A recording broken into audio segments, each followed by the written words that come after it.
They recorded one of their most iconic albums in a house formerly owned by John Lennon of the Beatles. They influenced one of the greatest mockumentaries of all time. This is Spinal Tap, a film that became a cult classic after its release in 1984. They helped to develop the new wave of British heavy metal in the UK and have become one of the most revered heavy metal acts of all time. Breaking the law, You've Got Another Thing Coming, Painkiller and Turbo Lover are just a handful of hits they have under their leather-studded belts. Their singer Rob Halford has even been given the title of Metal God, a powerful name to have to try and live up to, and he even released an industrial album with John 5. This is British Steel, the story of Judas Priest.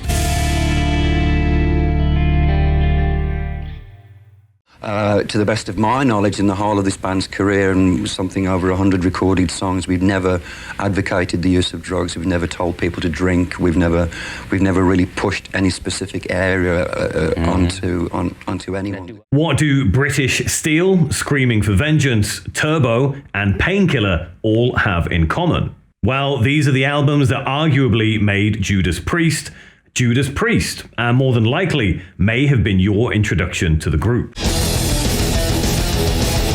Out of the 19 studio albums Priest have released over the years, these 4 alone would have been enough to land them a place in heavy metal history as icons of the genre. However, when they started out, they were almost unrecognizable as the Judas Priest we've come to know today. You only have to compare a picture of them from the mid-70s and the 80s to see the huge shift in appearance, let alone the music. They went from post-Woodstock hippies to leather-clad warriors in less than a decade. The name Judas Priest itself was taken from a Bob Dylan song. Dylan would release his 8th studio album in 1967 called John Wesley Harding. John Wesley Harding, if you're wondering, was an American folk icon from the Old West, a classic gunslinging outlaw. This album featured a track called The Ballad of Frankie Lee and Judas Priest, which was the inspiration for the name Judas Priest. Into the arms of Judas Priest, which is where he died of thirst. And if you've never done a deep dive into their back catalogue of records, you'd probably be very surprised to hear their first record, Rocka Rolla. Released in 1974, Rocka Rolla featured what you could call the classic Judas Priest lineup: K.K. Downing, Glenn Tipton, Ian Hill, and of course Rob Halford, and various different drummers. Show us the way. I couldn't believe my eyes when I looked in the bedroom. Rocka Rolla was certainly not a Judas Priest style record when we consider their most popular albums and songs. It was actually closer to classic rock and almost stoner rock. They even released a single in 1971 called Mind Conception with the B-side Holy is the Man. That was officially labeled as acid rock, psychedelic rock, and hard rock. This single, though, wasn't really Judas Priest. Rob Halford wasn't even a member of the group at this point. Released in 1971 via a small independent record label in the UK, Mind Conception is a completely unrecognizable Priest song. Priest officially formed in 1969, roughly within the same area as Black Sabbath, who formed just a year before in 1968. Priest would go through several lineup changes during the early 70s, and one Robert John Arthur Halford would join the group in 1973, otherwise known as just Rob Halford to most. And if we could grab. Not only would Halford come to be the face of Priest, he would also receive the title of Metal God. Funnily enough, he's always had issues with the sound of his own voice despite this prestigious title. You can call me the Metal God, of course. I love it. The fans gave me that name many, many moons ago, and it's great. It's a term of endearment, and I take it seriously because it's pretty cool to have that type of name attached to you. I think because as musicians, we're always trying to reach Nirvana, and Nirvana is unreachable. The joy of making music is pushing yourself, testing your limits, and seeing what you can achieve that you haven't done previously. It's just weird though, isn't it? I just can't stand the sound of my own voice. And much like Black Sabbath, Halford was from a very working class family and area in the UK. He was raised in what you would call a traditional council estate, rather common for this time period. These are relatively poor parts of the country where people get by on what they can, but also share a sense of community with each other and their neighbours. Everybody knows that there are some parts of the West Midlands that are incredibly poor, but they're honest, hard-working people. When I was born in the early 50s, the Second World War had only been over for a few years, and there was still rationing going on. But people were very proud and very determined to come back, and come back strong. Life was really tough. My dad worked in the steel industry, and my mum worked from home, and also in the factories and stuff. But it was a good childhood. Like most council estate communities, everybody looked out for everybody else. Everybody also knew everyone else's business in a way too. I've got a lot of good memories from that time. When the debut Judas Priest record landed in 1974, Black Sabbath had already released 5 studio albums, including their debut and Paranoid. And it's also important to note another group from the UK that were also spearheading a harder brand of rock across the UK and the US, Led Zeppelin. Of course, Zeppelin were by no means heavy metal, but neither were Judas Priest at the time. However, the combination of Black Sabbath developing heavy metal and Zeppelin smashing album charts around the globe certainly made it easier for a band like Judas Priest to be noticed with their own brand of hard rock. In terms of general inspiration for Rob Halford from a musical standpoint and his voice specifically, Zeppelin was somewhat of an inspiration, along with Janis Joplin, an American singer from the 1960s who sadly died of an overdose in 1970 at the age of 27. For me, as a singer, I loved listening to people like Janis Joplin and even people like Elvis and Little Richard. The voice is such a remarkable instrument. I always think when you're singing from your soul. I get asked often, where do you find the way to scream so hard? If you listen to what Robert Plant was doing in those early Led Zeppelin albums, or what Janis is doing with Big Brother and the Holding Company, it makes you understand what the human voice can do.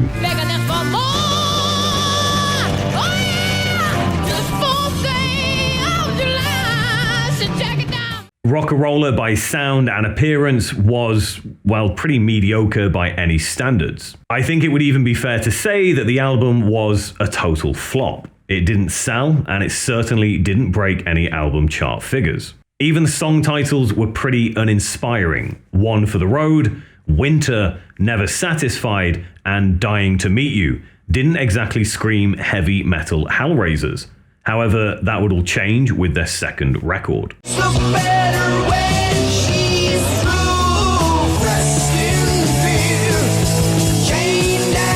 So what exactly caused this shift in sound? Well, I guess we have to look at the new wave of British heavy metal movement. New wave of British heavy metal developed in the mid to late 70s, and although there are many interpretations as to how and why this developed, I think the overall consensus here was that the media actually decided that heavy metal was already over. Heavy metal, it's over. We said, no, it's not.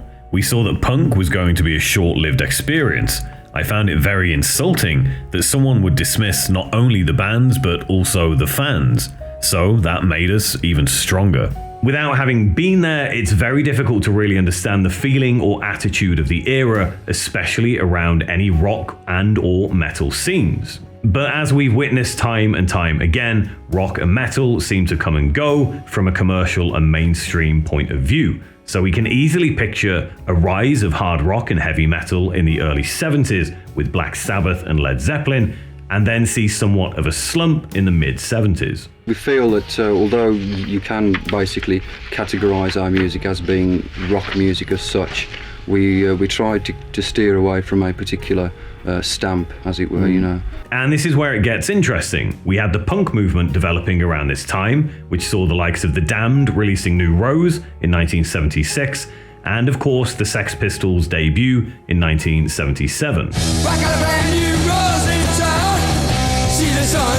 However, a year before New Rose, we had Bohemian Rhapsody by Queen. You could even say that bands like Judas Priest took elements of punk and adopted a new attitude. Punk brought things back down to the grassroots, didn't it? You could go and see a band in a pub, The new wave of British heavy metal adopted the do-it-yourself attitude. And before anybody says it, no, I'm not saying Bohemian Rhapsody influenced the new wave of British heavy metal or punk. It's just an example of dynamics at the time in relation to rock music. Just to skip back a couple of years as well, two more albums that really deserve to be mentioned here. It's hard to tell exactly how much influence these records would have had on this time period or over the new wave of British heavy metal. Nevertheless, they should be stated. Deep Purple, I think, were key in helping to shape hard rock and heavy metal around this time. In 1972, they released Machine Head, and in 1974, released two more records, Burn and Stormbringer. I think all three of these albums were pretty essential for the overall development of heavy metal and rock.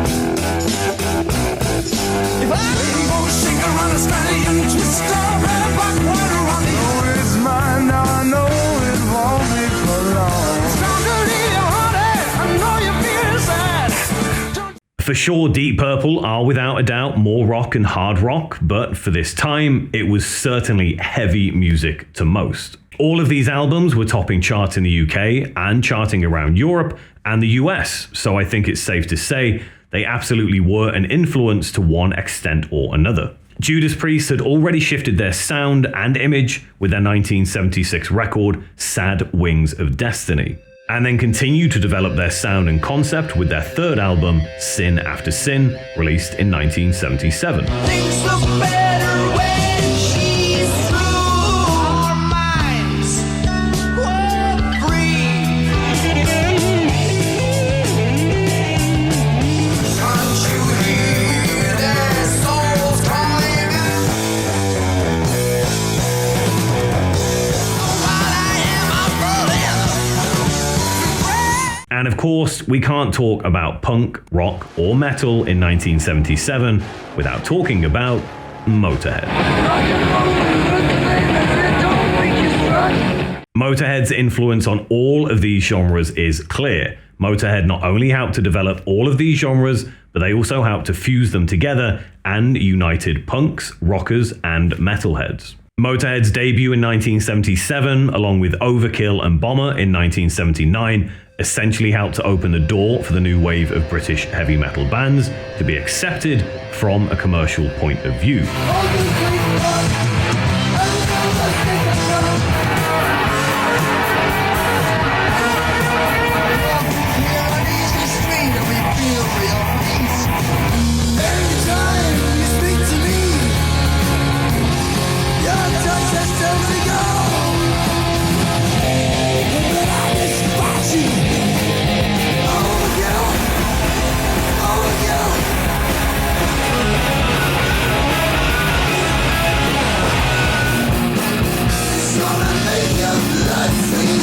During the 1970s, Judas Priest released a total of 5 studio albums, and I think it's fair to say they all leaned more towards hard rock than heavy metal. However, the new decade would ultimately usher in an entirely new chapter for Judas Priest, a chapter drenched in heavy riffs, studs, leather, and metal.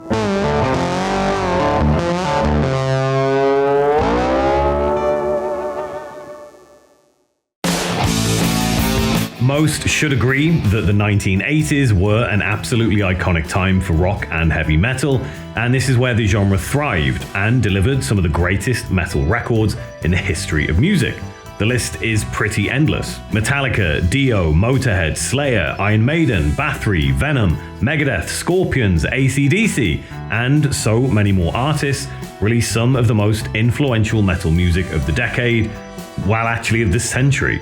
Some of these albums went on to become classics, and Judas Priest were no exception here. British Steel, the 6th studio album by Judas Priest, would be released in 1980. Breaking the Law, Metal Gods, Grinder, and Living After Midnight would be the standout tracks on the record. And from an image perspective, you can see the difference from the album artwork that they had now adopted the leather and studs look, an image that has now become synonymous with heavy metal and, of course, Judas Priest. Now grief for the vandals who trampled and sampled. Breaking the law, breaking the law, breaking the law. After midnight,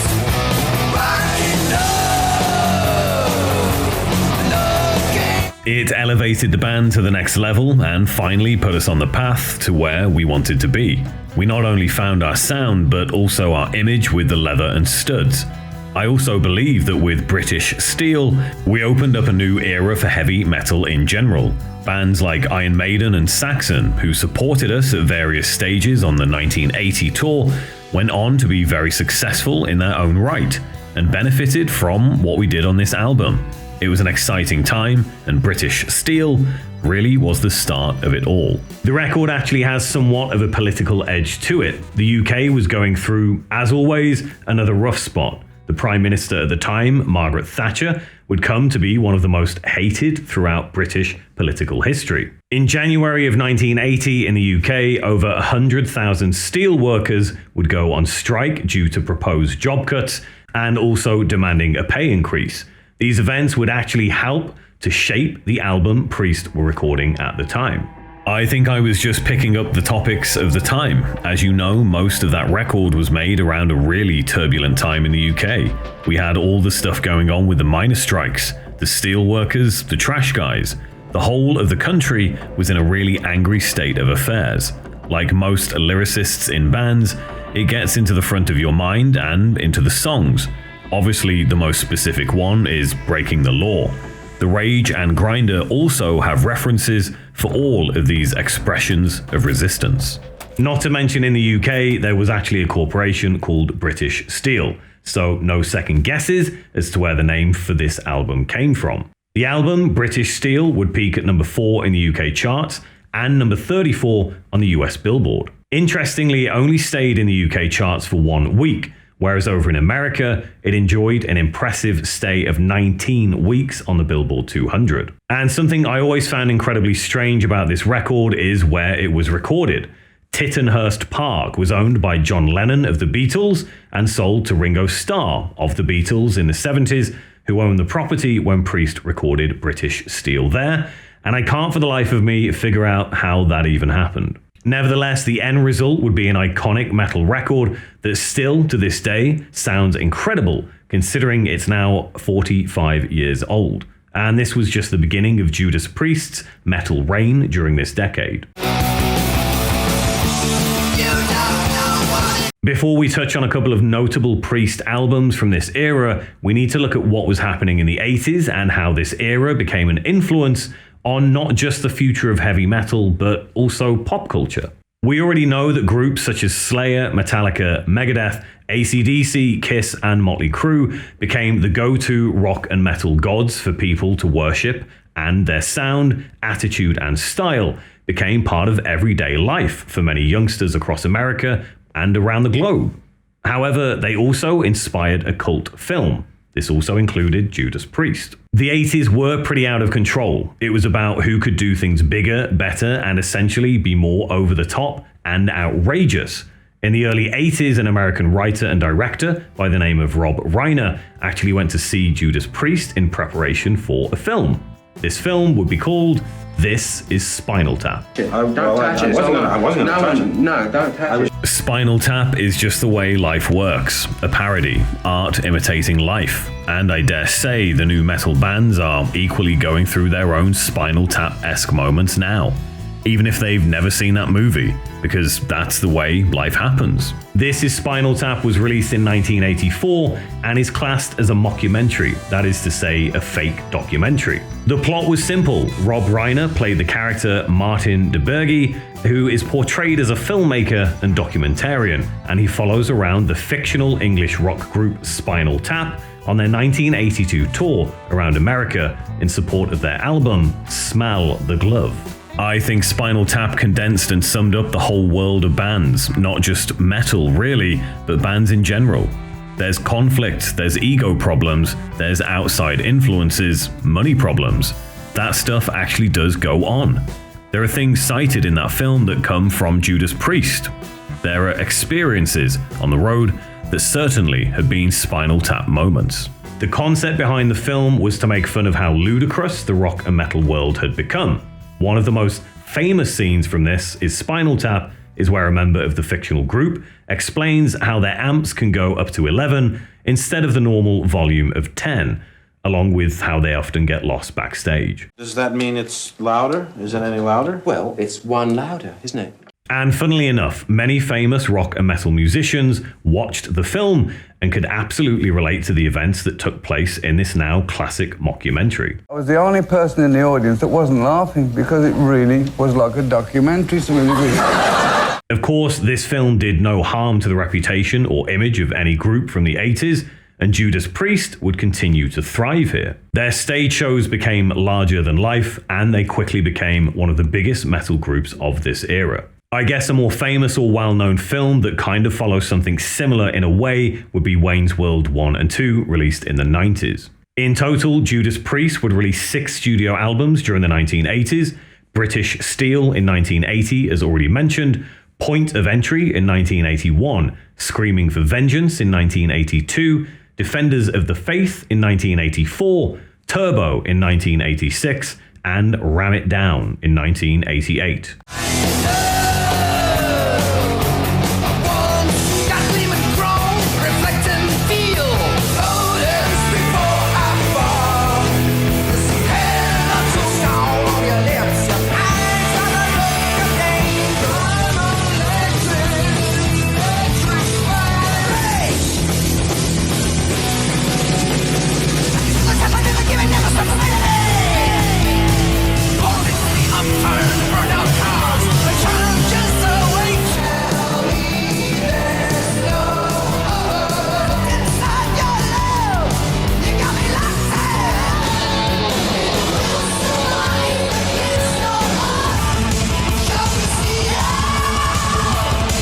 I think it's safe to say that aside from British Steel, Screaming for Vengeance, and Turbo are the records that really helped to define Judas Priest's sound in the 80s. Only one single was taken from this record, You've Got Another Thing Coming, and it could not have been more 80s if it tried.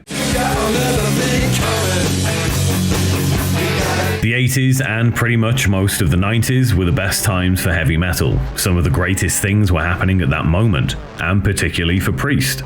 There was this sudden embrace, this sudden need for a harder, stronger, tougher experience called heavy metal. The label was insistent that we kept the foot on the gas pedal and really kept the metal roaring, because they knew, they could sense, that the moment where you've taken off but suddenly the boosters kick in, that was coming. They told us if we get the record that we feel can launch this band into the stratosphere, the ongoing success from that will really solidify who you are and what you're about in the United States.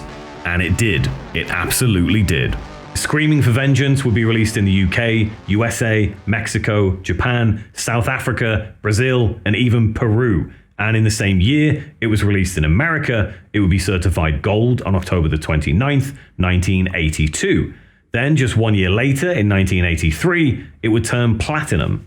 British Steel would also receive gold certification in the United States in 1982 for selling over 1 million copies. Screaming for Vengeance is not only one of my favorite Priest records due to the music itself, but also, in my opinion, features one of the best Priest covers. It's simple, bold, very unique, and screams heavy metal. And this eagle-esque creature on the front is actually called the Halion, which is the opening track of the album. If you are lucky enough to own a copy of this, you can read the following description on the back. From an unknown land and through distant skies came a winged warrior. Nothing remained sacred. No one was safe from the Halion as it uttered its battle cry, screaming for vengeance. Judas Priest became such an integral part of heavy metal culture in the 80s, you could even enter a competition to win the then futuristic motorbike that appeared in their 1986 music video for Locked In, a video that had Mad Max vibes written all over it. Locked In, of course, was taken from their 10th studio record, Turbo, released in 1986, that also featured one of my all-time favorite Priest songs, Turbo Lover. An incredible song, but no points for the dance moves there, Rob. Sorry. By the end of the 80s, Judas Priest had released a total of 11 studio albums, which is about 10 more records than most bands manage before they try to kill each other and call it a day. Priest, though, weren't quite ready to hang up the leather and studs.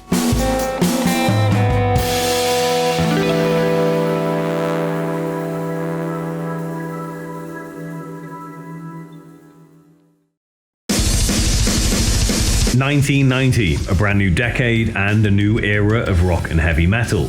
We had outstanding records from the likes of Megadeth, Alice in Chains, Deicide, Slayer, Death, and Testament. Then we also had the arrival of Pantera, or at least the version of Pantera that most people will only admit to liking. Cowboys from Hell and Pantera would pretty much dominate the airwaves throughout the early 90s as groove metal became the new thing.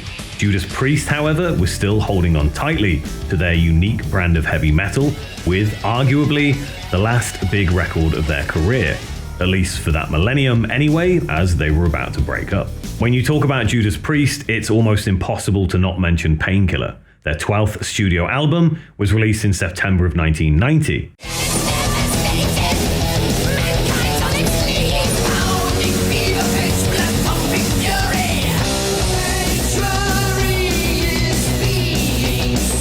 The release of the album was delayed due to a very weird legal case. A few years prior to the release of this record, a 20-year-old and an 18-year-old American decided they had, let's say, spent enough time being alive. They were listening to Judas Priest at the time, and Priest were blamed for what happened to them, even though it was completely self-inflicted. Parents of both families filed a civil lawsuit against the group, claiming that Judas Priest's songs contained subliminal messages intended to convince people to do bad things to themselves. The case was quickly dismissed, and Judas Priest were found not guilty of breaking the law. Judas Priest would call it quits anyway, as Rob Halford decided to leave in 1992. For a long time, though, nobody really knew why, but many suspected it was maybe due to the legal action against them. We wanted to clear that up because there's been all these different stories. It was just a miscommunication. It was just a very fragile place.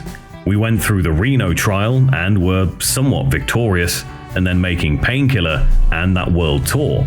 I think we should have all sat down together and said, I'm going away for 2 years now, I'm disappearing, I'll see you in 2 years. I wanted to make a solo album, and I was told I'd have to leave the band to do that. And that wasn't the case. It was a miscommunication and breakdown that lasted a decade. Halford himself went on to record 4 albums with Fight between 1992 and 1995, but the more interesting record was called Voyeurs, released in 1998.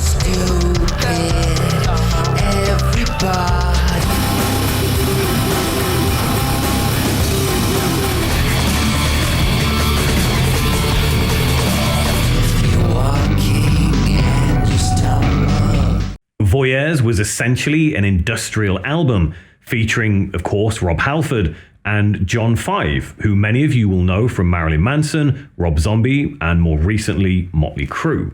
This pairing of Rob Halford and Five was simply called Two, as there were 2 of them. Yeah, original, I know. They only released 1 album together, and Trent Reznor of Nine Inch Nails was the executive producer of this rather unique offering. Although Judas Priest did split in 1992, they would of course reform a few years later with a different singer before Halford returned in 2003 and continued to release records. Throughout their entire career, Judas Priest have released an astonishing 19 studio albums, with the latest being Invincible Shield in 2024. Invincible Shield is one of their most commercially successful records, which is pretty impressive for a group that started over 50 years ago.